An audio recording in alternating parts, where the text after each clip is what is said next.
bulan yang baru, yaitu saudara kita memasuki Oktober ini.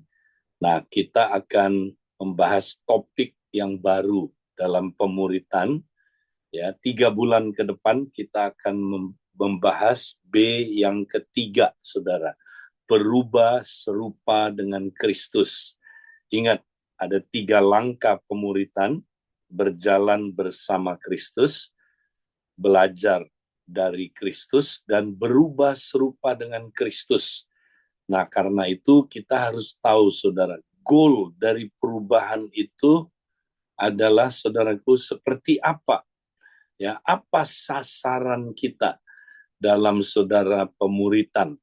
Nah, untuk menemukan sasaran di dalam, saudara, pemuritan, goal perubahan dalam pemuritan, next, kita perlu mengerti gambar besarnya pemuritan. Ya, gambar besar dari pemuritan adalah kita bertumbuh dari kondisi sekarang mencapai sebuah goal. Ya, goal itu adalah, saudara, serupa dengan Kristus. Nah, apa artinya serupa dengan Kristus? Ya, untuk mengerti lebih dalam lagi, maka kita harus mengerti tentang 3A, ya saudara. Nah, hari ini saya mau uraikan apa itu 3A. Ya, jadi serupa dengan Kristus itu kalau kita taat kepada, ya saudaraku, praktek 3A. Yang pertama, saudara, ya, ajaran Kristus. Ya, jadi kalau kita, saudara, murid Kristus, kita pasti taat sama ajarannya Kristus. Ya, nah, ajaran Kristus itu, saudara, ya, inti utamanya ada di dalam khotbah di bukit Matius 5, 6, dan 7. Ya, kalau kita praktekkan Matius 5, 6, dan 7, maka akhirnya, saudara, kita menjadi, saudaraku, serupa dengan Kristus. Ya, nah, yang serupa dengan Kristus itu, saudara, apanya? Ya, bukan bentuk luarnya, bukan tampangnya kita serupa dengan Kristus. Ya, bukan, saudara, gaya khotbahnya, bukan, saudara, cara jalannya, apalagi pakaiannya, ya, yang serupa dengan Kristus, tapi manusia rohnya seperti Kristus, ya. Jadi kalau kita lihat Matius 5, saudara, itu mempersiapkan kita, ya, dengan apa? Kita ngecek kondisi hati kita. Ya, apakah kondisi manusia roh kita, ya, serupa dengan Kristus? Ya, kalau kita lihat Matius 5 menjelaskan manusia roh kita, saudara, ya, itu udah rusak karena dosa. Ya, jadi manusia roh kita, saudara, perlu dipulihkan. Ya, bagaimana cara memulihkan manusia roh kita? Nah, praktek Matius pasal yang ke-6, praktek disiplin-disiplin rohani. Nah, kalau kita praktek disiplin-disiplin rohani, terjadi transformasi manusia roh, ya, sampai akhirnya, ya, pasal 7, ya, dikatakan pohon yang baik pasti akan menghasilkan buah yang baik. Nah, kalau manusia roh kita pohon yang baik, saudara, ya, dia pasti akan menghasilkan buah yang baik. Ya, kalau di dalamnya kita udah seperti Kristus, saudara, diubah serupa Kristus, pasti nanti buahnya serupa seperti Kristus. Ya, kalau pohon jeruk, saudara, ya, dia benar-benar pohon jeruk, DNA-nya pohon jeruk, dia nggak usah ngeden, dia pasti menghasilkan buah jeruk, saudara. Pasti, ya, nggak usah ngeden. Ya, pohon apel pasti berbuah apel, pohon pisang pasti berbuah pisang. Ya, kalau manusia roh kita seperti Kristus, pasti buahnya seperti Kristus, saudara. Nah, inilah goal pertama, saudara. Ya, goal perubahan dalam pemuritan yang kita mesti jadikan sasaran, saudara. Ya, jadi kalau ditanya sasaran kita apa? Yang pertama, kita mau mencapai manusia roh yang seperti Kristus, ya. Itu yang pertama. Nah, yang kedua, Saudara, goal perubahan dalam pemuritan, Saudara, ya, adalah Saudara seorang murid, ya, itu pasti melakukan, ya, hal yang sama dengan yang gurunya lakukan, ya.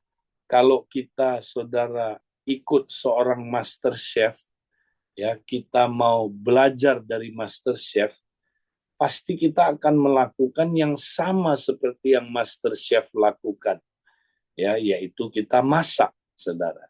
Ya, kalau kita mau ikut seorang montir, Saudara, ya, pasti kita belajar memperbaiki apa, Saudara, mesin, ya, seperti montir itu. Ya, kalau kita ikut Yesus, Saudara, nah, pasti kita melakukan yang sama seperti yang guru kita lakukan. Ya, jadi Saudara, pemuritan itu adalah, ya, kita melakukan apa yang guru kita lakukan. Nah, guru kita, Saudara, Yesus, dia sibuk membangun rumah Tuhan.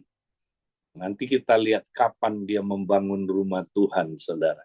Dia sibuk membangun tubuh Kristus, dia sibuk membangun gereja, ya, eklesia. Nah, kalau kita muridnya, Saudara, kita juga akan sibuk membangun rumah Tuhan, ya. Nah, jadi Saudara, kita harus menjadikan ini goal dalam hidup kita, Saudara. Ya, kita mau terus-menerus membangun rumah Tuhan seperti yang dilakukan oleh guru kita, ya. Nah, yang terakhir, Saudara, ya, yaitu Saudara seorang murid, dia akan punya misi sama seperti misi dari gurunya, ya. Kalau Yesus datang, Saudara, menggenapi amanat yang semula, ya, amanat yang semula, yaitu misi Bapa itu, Saudara, untuk menghadirkan kerajaan Allah, maka kita muridnya punya misi yang sama. Kita juga hidup untuk menghadirkan kerajaan Allah, ya. Nah, kalau Saudaraku Yesus datang, ya, untuk apa, Saudaraku? Ya, untuk dia, Saudara, mencari, menyelamatkan yang terhilang, ya. Dia mau kita, Saudara, mentaati amanat agung ini, Saudara. Ya, kita pun, ya, Saudaraku, harus punya, Saudara, ya, misi yang sama, misi agung ini, Saudara, yaitu kita mau jadikan sekalian bangsa muridnya.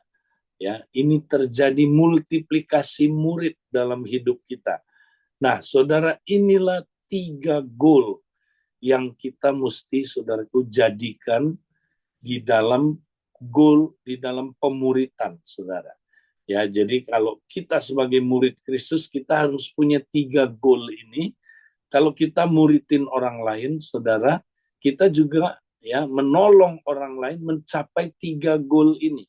Ya, inilah artinya serupa dengan Kristus. Ya, jadi serupa dengan Kristus artinya manusia rohnya yang serupa dengan Kristus, ya, dia melakukan aktivitas pekerjaan seperti yang Kristus lakukan, dan dia punya misi seperti yang Kristus punyai, Saudara. Jadi itulah artinya, Saudaraku, serupa dengan Kristus. Nah, mari kita lihat satu-satu sekarang, Saudara. Ya, kita lihat ajaran Kristus.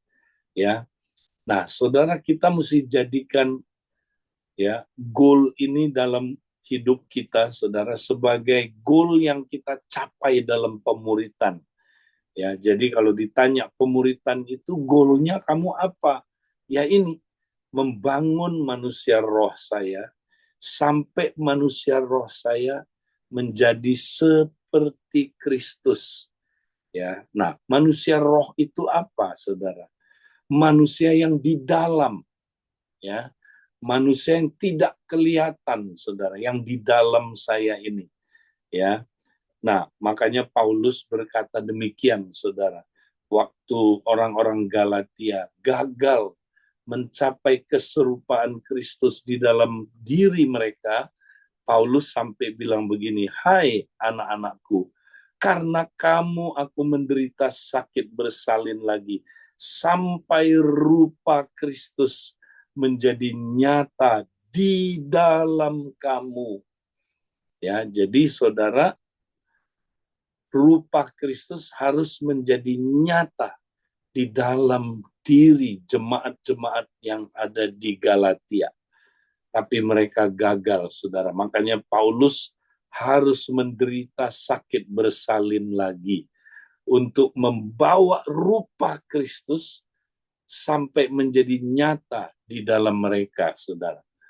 Nah, di dalam mereka. Jadi di dalam itu apa, saudara? Di manusia rohnya. Rupa Kristus harus menjadi nyata.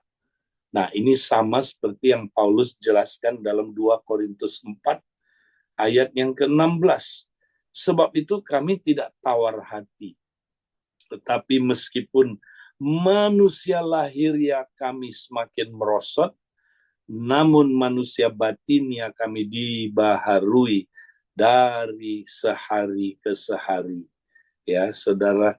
Jadi Tuhan ya mau memperbaharui manusia ya batinia kita, bukan manusia lahiriah kita. Nah, manusia batinia kita itu apa, saudara? Ya, beda dengan manusia lahiriah. Manusia lahiriah adalah yang di luar, ya, yaitu tubuh kita dengan 5 panca inderanya, saudara. Tapi manusia batinia adalah yang di dalam, yang nggak kelihatan. Ya, kalau di Abalev Industri disebut manusia roh, ya sama aja, manusia batinia, manusia roh, ya. Saudara, jadi manusia batinnya itu apa aja? Ya, termasuk roh kita, saudara, yang nggak kelihatan, tapi ada di dalam diri kita, ya. Terus pikiran kita, ya, ya, pikiran otak kiri, otak kanan, ya, saudara. Apalagi, saudara, kehendak kita. Terus apalagi, saudara, ya, emosi kita, ya, perasaan kita, kemudian apalagi saudara, ya, hati nurani kita, termasuk pikiran bawah sadar kita, memori bawah sadar kita, saudara. Nah, itu adalah manusia batiniah kita. Itu yang Tuhan mau perbaharui terus-menerus sampai manusia batiniah kita ya memiliki rupa Kristus. Rupa Kristus menjadi nyata di dalamnya, saudara. Ya, jadi pikiran kita ya adalah seperti pikiran Kristus. Perasaan kita perasaan Kristus, saudara.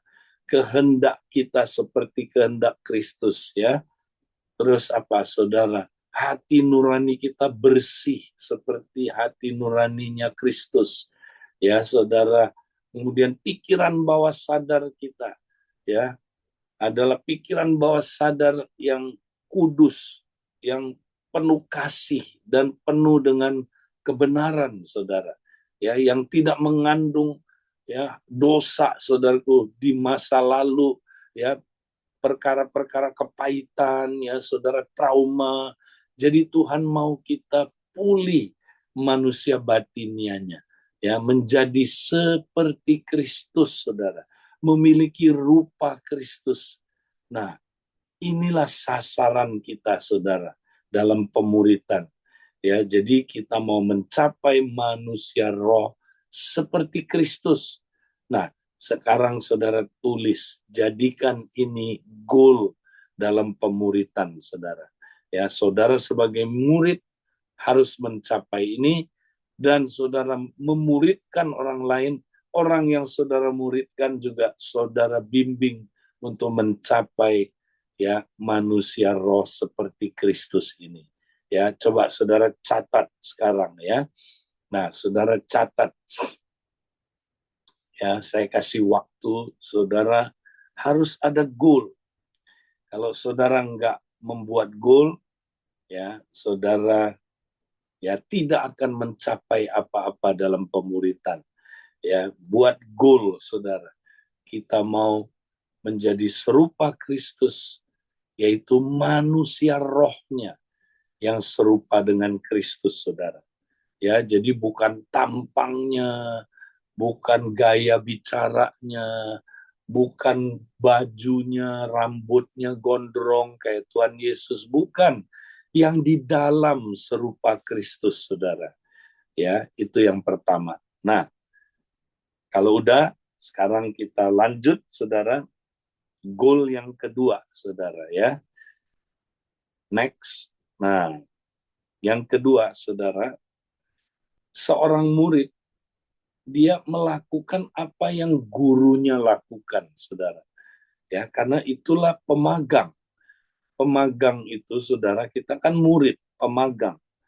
Pemagang itu, ya, kita ikut seorang guru, ya. Nah, maka kita melakukan apa yang guru kita lakukan.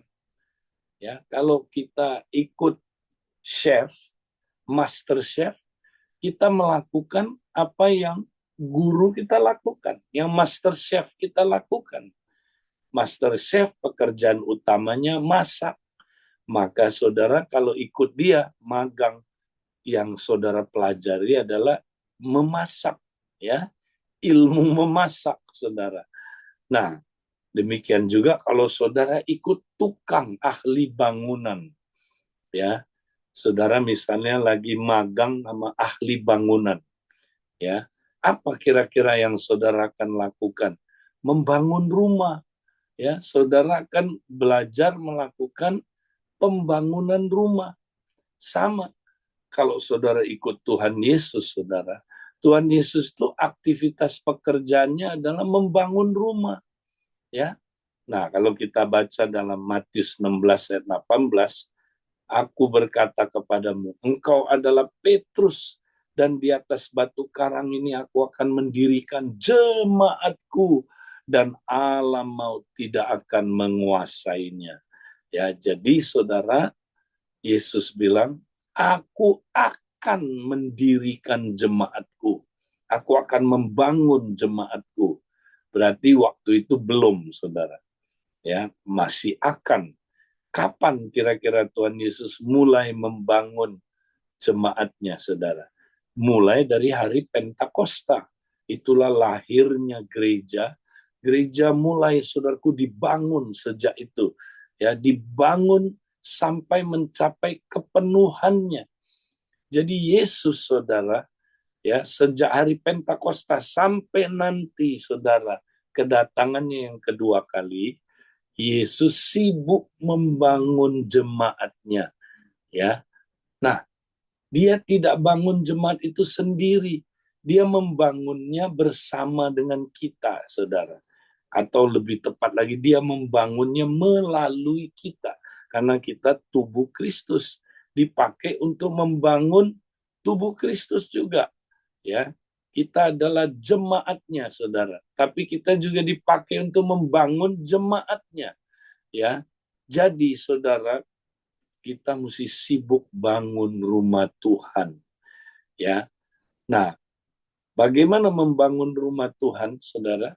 Nah, kita baca 1 Petrus pasal 4 ayat 10. Layanilah seorang akan yang lain sesuai dengan karunia yang telah diperoleh tiap-tiap orang sebagai pengurus yang baik dari kasih karunia Allah. Ya. Jadi saudara, ayat ini bilang, ya, kita telah memperoleh karunia. Tiap-tiap orang telah memperoleh karunia, saudara. Nah, katanya karunia ini mesti dipergunakan untuk melayani seorang akan yang lain. Ya, kenapa? Karena kita adalah pengurus yang baik dari kasih karunia Allah. Nah, kata pengurus di situ, saudara, adalah oikonomos, ya. Dari situ keluar kata ekonomi, saudara. Ada dua kata, oikos dan nomos, ya. Nah, nemo, saudara, itu artinya manajer. Oikos artinya rumah, ya. Jadi oikonomos, ya, pengurus yang baik, manajer yang baik dari rumah Tuhan. Ya, kita semua adalah manajer-manajer yang baik dari rumah Tuhan. Nah, seorang manajer yang baik, saudara, harus memastikan semua aset dalam rumah Tuhan itu harus dipakai untuk tujuan kepentingan rumah itu. Tidak boleh untuk yang lain. Contoh, kalau saudara manajer hotel, maka saudara harus pastikan semua aset hotel itu hanya boleh digunakan untuk kepentingan hotel itu. Tidak boleh dibawa pulang. Tidak boleh saudaraku dipakai untuk kepentingan diri sendiri. Itu manajer yang jahat. Itu manajer yang curang. Itu manajer yang tidak baik, saudaraku. Ya, kita manajer rumah Tuhan. Kita harus pastikan semua karunia-karunia hanyalah digunakan untuk bangun rumah Tuhan. Tidak boleh untuk tujuan yang lain, saudara. Jadi karunia-karunia 5, 7, 9 itu hanya untuk bangun rumah Tuhan. Ya, inilah alat-alat membangun rumah Tuhan. Ya, nah makanya kita sebagai anggota rumah Tuhan, saudara, kita mesti gunakan 5, 7, 9 ini untuk membangun rumah Tuhan. Ya, nggak boleh untuk bangun pelayanan kita sendiri, untuk kepentingan kita sendiri.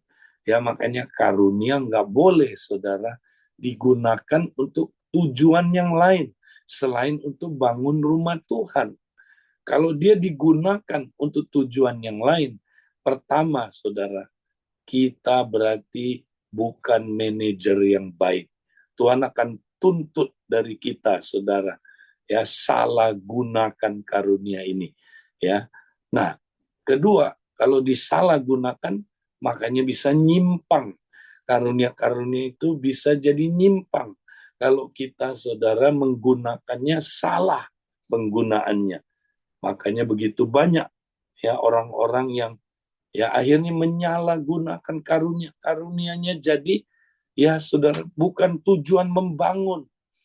Ya, jadi akhirnya saudara, karunia-karunia buat kontrol orang, ya. Karunia-karunia buat apa, saudara? Bangun pelayanannya sendiri, edileo, ya, teaching ministry misalnya, ya. Atau siapalah, Ayub Bansole, prophetic ministry, ya. Enggak boleh, saudara. Karunia bukan untuk bangun pelayanan kita, untuk bangun rumah Tuhan. Nah, rumah Tuhan itu apa?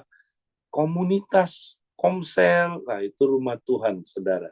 Ya, untuk bangun komunitas-komunitas, saudara. Kompak, nah itu rumah Tuhan. Ya, jadi kita bangun itu, saudara, supaya rumah Tuhan, tubuh Kristus, komunitas rumah Tuhan, akhirnya menjadi apa, saudara? Mencapai kepenuhannya, mencapai kedewasaannya. Makanya komsel-komsel, saudara, hari-hari ini ya apa nggak karu-karuan, nggak tahu ya saudaraku bentuknya mau kemana. Ya, kenapa? Karena nggak pernah dibangun. Nah, kenapa nggak pernah dibangun? Karena orang yang punya karunia nggak pernah diajarin. Karunia itu buat bangun rumah Tuhan, bukan buat tujuan yang lain. Ya, nah saudara, kalau kita nggak bangun rumah Tuhan, ya saudara, Tuhan akan saudara mempertanyakan ini kepada kita. Lihat, orang yang nggak bangun rumah Tuhan, saudara, hidupnya nggak akan pernah puas, nggak akan pernah bahagia, nggak akan pernah mencapai, saudaraku, ya, seperti yang Tuhan mau, kehendak Tuhan. Ya, saudara, ya, coba di dalam Hagai, ya, maka Tuhan berkata begini, perhatikanlah hidupmu, ya, melalui Nabi Hagai. Kamu makan tapi nggak pernah kenyang, minum tidak pernah puas, ya. Kamu berpakaian tapi nggak pernah hangat, ya. Kamu mendapatkan upah, ya, untung, tapi seperti upah itu ditaruh di pundi-pundi yang bolong. Ya, saudara, perhatikan keadaanmu. Kenapa engkau seperti itu? Karena engkau tidak membangun rumahku, engkau membangun rumahmu, engkau membangun ya urusan-urusanmu sendiri. Saudara, mari kita mau bangun rumah Tuhan. Gunakan 579 ini. Ya, kita praktekkan, saudara. Ya, nah nanti kita 3 bulan ini akan ya lebih banyak belajar, saudara. Bagaimana menggunakan karunia kita dalam kita membangun rumah Tuhan. Ya, nah yang terakhir sekarang, saudara. Ya, amanat agung dan amanat yang semula. Ya, nah kita kalau kita murid Kristus, kita punya ya amanat yang semula yang disebut misi Bapa. Ingat, saudara, Tuhan mau kita punya misi Bapa. Yesus datang itu untuk apa, saudara? Ya, menggenapi misi Bapa yang gagal digenapi oleh siapa? Adam. Nah, apa itu misi Bapa, saudara? Menghadirkan kerajaan Allah di bumi ini. Itulah tujuan hidup kita, saudara. Ya, kalau saudara hidup di bumi ini, ya, ada misi. Misinya adalah saudara menghadirkan kerajaan Allah. Di mana? Di dalam ya, saudara, kehidupan saudara di bumi ini. Kita lihat ketika Adam dipercayakan Taman Eden, saudara, Kejadian 2 ayat 15, Tuhan Allah mengambil manusia itu dan menempatkannya dalam Taman Eden untuk mengusahakan dan memelihara taman itu. Jadi ya, Adam dipercayakan Taman Eden. Ya, untuk apa, saudara? Untuk dia mengusahakannya dan memelihara taman itu. Kata mengusahakan di sini adalah abad. Bisa artinya bekerja, tapi juga bisa artinya beribadah.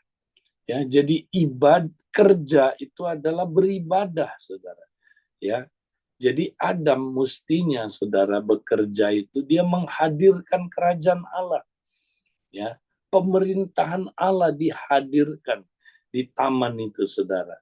Ya, dan dia bukan hanya itu, saudara.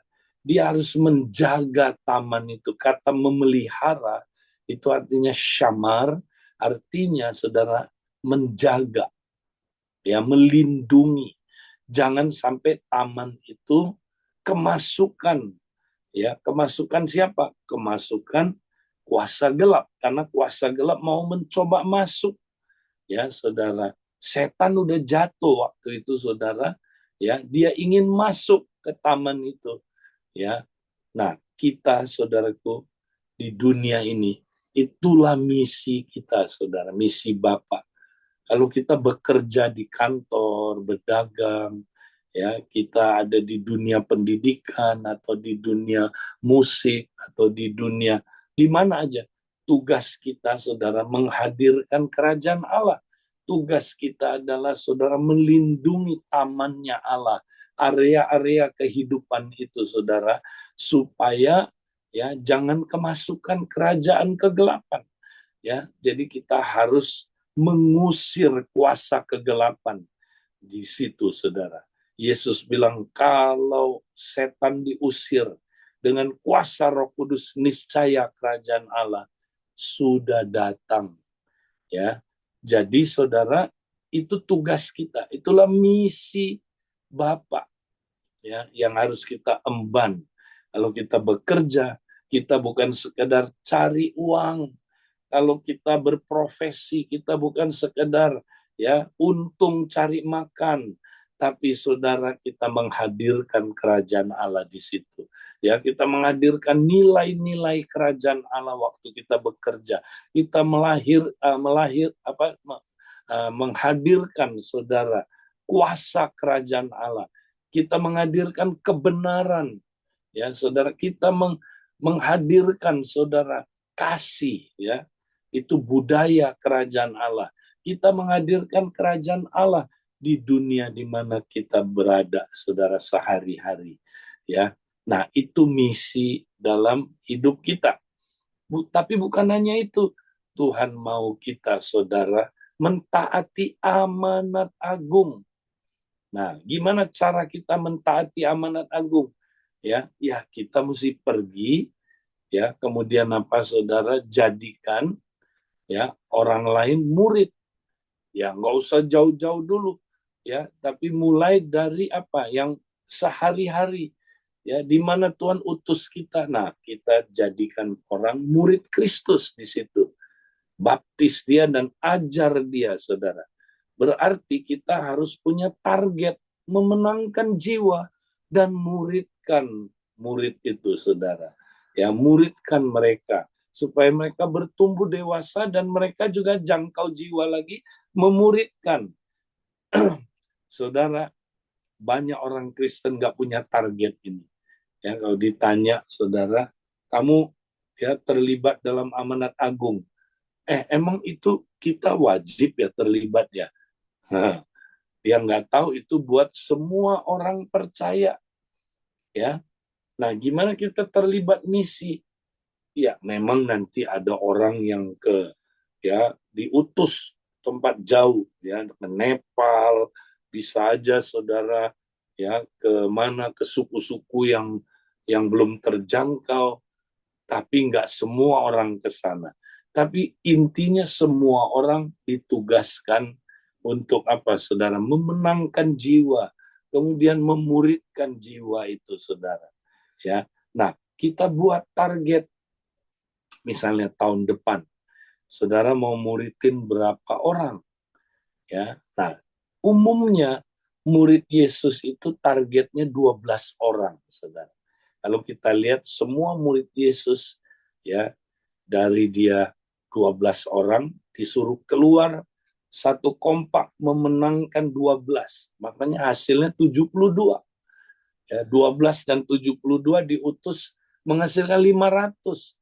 Berarti, saudara, setiap orang polanya 12 orang, saudara, seumur hidupnya. Ya, apakah kita sudah taat kepada amanat agung, saudara? Berapa orang yang saudara sudah muridkan? Ya, nah, mari, saudaraku, kita buat inilah sasaran-sasaran pemuritan. Ya, nah, ini yang saya mau sampaikan hari ini. Saya berharap saudara membuat 3 goal ini, 3 sasaran ini, saudara. Ya, manusia rohnya seperti Kristus, membangun rumah Tuhan dengan karunia-karunia, saudara, ya, dan kemudian kita mentaati misi Bapa, menghadirkan kerajaan Allah di dunia sehari-hari kita berada, dan memenangkan jiwa, memuridkan jiwa, ya, di dunia di mana sehari-hari kita berada, saudara. Ya, nah, mari, saudaraku, kita mau terus semangat. Ya, inilah goal pemuritan. Ya, ini harus kita miliki 3 goal ini, saudara. Kita sebagai murid Kristus dan juga nanti kita yang memuridkan orang lain. Ya, pastikan ada 3 goal ini. Baik, itu aja yang saya mau sampaikan. Saya berharap saudara menangkap, mengerti, ya, dan Tuhan berkati. Saya kembalikan ke teman-teman yang bertugas. Terima kasih Pak Edi untuk firman yang telah disampaikan pada pagi hari ini. Teman-teman, Ibu semua, kita telah diperlengkapi pada hari ini 3A yang harus kita praktekkan, bagaimana ajaran Kristus, yaitu manusia roh kita yang terus dibangun. Lalu goal kedua adalah aktivitas ajaran Kristus, bagaimana membangun rumah Tuhan, membangun komsel kita, kompak-kompak kita dengan karunia-karunia yang telah Tuhan berikan kita.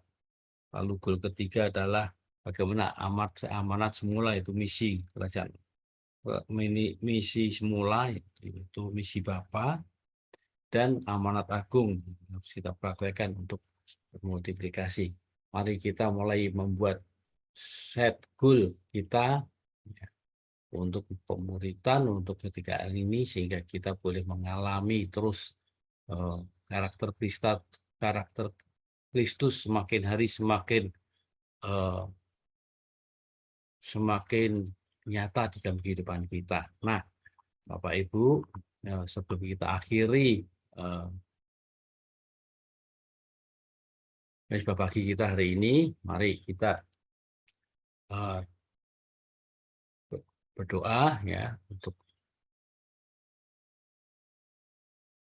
kita doakan ya setelah kita akhiri pagi ini kita dengan doa bersama-sama. Mari kita buka mic kita doa bersama-sama. Bapa kami yang ada di surga, dikuduskanlah namamu. kami yang ada di dalam kerajaan-Mu, jadilah kehendak-Mu di bumi seperti di surga. Kami pada hari ini dan kami ampunilah kami akan kesalahan kami, seperti kami juga mengampuni orang yang bersalah kepada kami. Dan janganlah membawa kami ke dalam pencobaan, lepaskanlah kami dari Engkau yang punya kerajaan, kuasa, sampai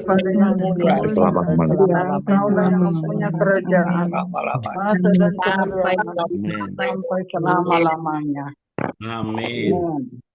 Ya, Bapak Ibu, mari kita terus bersahati, bersekutu ya